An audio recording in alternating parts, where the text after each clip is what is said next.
ఉమ్మడి ఖమ్మం జిల్లాలోని 7 మండలాలు ఆంధ్రప్రదేశ్లో విలీనం కావడం రాజకీయ పార్టీలకు ఒక రకమైన సమస్యను తీసుకొస్తే, తెలంగాణలోని విద్యార్థులు, నిరుద్యోగులు, యువతకు మరో రకమైన చిక్కుల్ని తీసుకొచ్చింది. ఈ మండలాల్లో చదువుకున్న యువత ఇప్పుడు తెలంగాణలోని పోటీ పరీక్షల్లో నాన్ లోకల్ అయిపోయారు. అటు రాష్ట్ర పబ్లిక్ సర్వీస్ కమిషన్ నిర్వహించే పరీక్షలు కానీ, ఇటు డిఎస్సి రిక్రూట్మెంట్ కానీ వీరు స్థానికేతరులు. టీజీపీఎస్సీలో నిరుద్యోగ యువత వారి పేర్లను నమోదు చేసుకునేటప్పుడు ఈ 7 మండలాల స్థానికతను సాఫ్ట్వేర్ తెలంగాణేతరులు అని గుర్తిస్తున్నది. సర్టిఫికేట్లను అప్లోడ్ చేస్తున్నప్పుడు వీరిని తెలంగాణ స్థానికత కలిగిన వారుగా గుర్తించడం లేదు. ఫలితంగా ఉమ్మడి ఖమ్మం జిల్లాలోని ఈ 7 మండలాల యువత తెలంగాణలో ఉద్యోగ అవకాశాలను కోల్పోతున్నారు. తాతల తండ్రుల కాలం నుంచి ఈ 7 మండలాలకు చెందిన విద్యార్థులు, ప్రజలు అక్కడి స్థానికులుగానే చలామణి అయ్యారు. రాష్ట్ర విభజన తర్వాత ఈ 7 మండలాలు ఆంధ్రప్రదేశ్లో విలీనం కావడంతో చట్ట ప్రకారం వీరంతా ఆ రాష్ట్ర పౌరులుగా మారిపోయారు. అప్పటి వరకు వీరి విద్యార్హత, స్థానికత తెలంగాణలో ఎందుకు పనికిరాకుండా పోయింది. అటు ఆంధ్రప్రదేశ్లోనూ వీరికి 4 ఏళ్ల వరకు ఆ రాష్ట్ర స్థానికత వర్తించలేదు. చివరకు 2017 నవంబర్ 20న ఆ రాష్ట్ర ప్రభుత్వం కేబినెట్లో చర్చించి ప్రత్యేక నిర్ణయం తీసుకుంది. ఈ 7 మండలాల్లో నివాసం ఉండేవారిని ఏపీ స్థానికులుగా గుర్తించేలా జీవో నెంబర్ 171 జారీ చేసింది. దీంతో ఆ రాష్ట్రంలో ఈ 7 మండలాల ప్రజలు స్థానికులుగా గుర్తింపు పొందుతున్న ఇంతకాలం తెలంగాణలోని ఖమ్మం జిల్లాలో కలిసి ఉన్న ఇక్కడ మాత్రం స్థానికేతలుగా మారిపోయారు.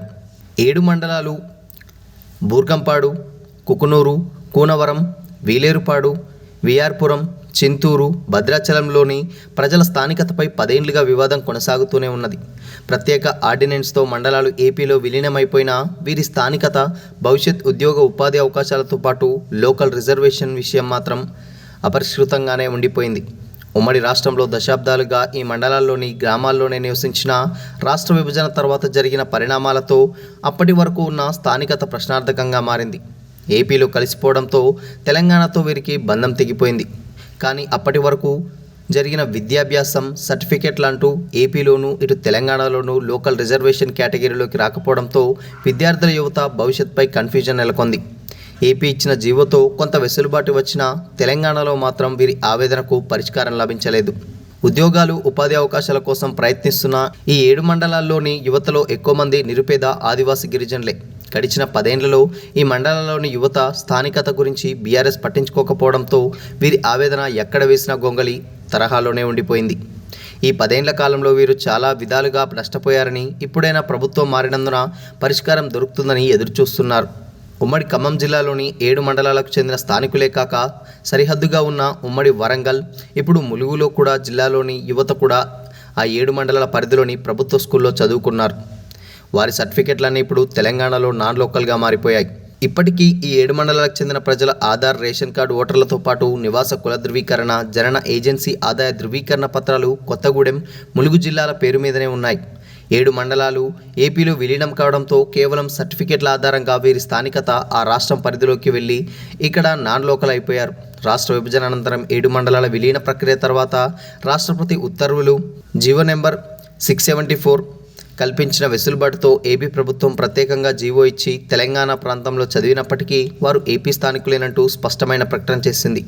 యువత తల్లిదండ్రుల స్థానికత ఆధారంగా విద్యా, ఉద్యోగ, ఉపాధి అవకాశాల్లో ఏపీలో లోకల్ గుర్తింపు ఇచ్చింది.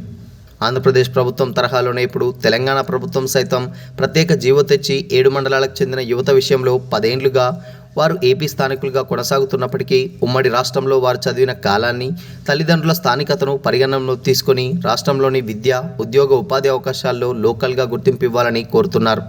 నిత్యం వందలాది మంది నుంచి భద్రాచలం ఎమ్మెల్యే డాక్టర్ తెల్ల వెంకట్రావుకు విజ్ఞప్తులు, ఫిర్యాదులు వస్తుండడంతో వాటిపై ఆయన సానుకూలంగా స్పందించారు. సీఎం రేవంత్ రెడ్డిని ఇటీవల కలిసి ఆ 7 మండలాల్లోని ప్రత్యేక ఇబ్బందులను వివరించారు. ఏపీ ప్రభుత్వం జీవో ఇచ్చిన తరహాలోనే తెలంగాణ ప్రభుత్వం సైతం పాజిటివ్ నిర్ణయం తీసుకోవాలని సీఎంను రిక్వెస్ట్ చేశారు. ఇకపైన టీజీపీఎస్సీలో 1 టైం రిజిస్ట్రేషన్ చేసుకున్న సమయంలో తెలంగాణ స్థానికేతరులు అనే కాలంలో తెలంగాణ లోకల్ అంటూ సాఫ్ట్వేర్లో తగిన మార్పులు చేయాలని సీఎంను ఎమ్మెల్యే తెల్లం వెంకట్రావు కోరారు.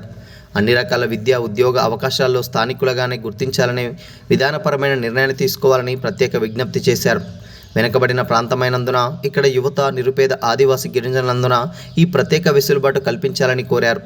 నియామకాల కోసం కొట్లాడి తెచ్చుకున్న తెలంగాణలో ఆ 7 మండలాలు ఏపీలో విలీనమైన ఏకైక కారణంతో నాన్ లోకల్ అనే ముద్రతో వీరికి అన్యాయం జరగొద్దని కోరారు.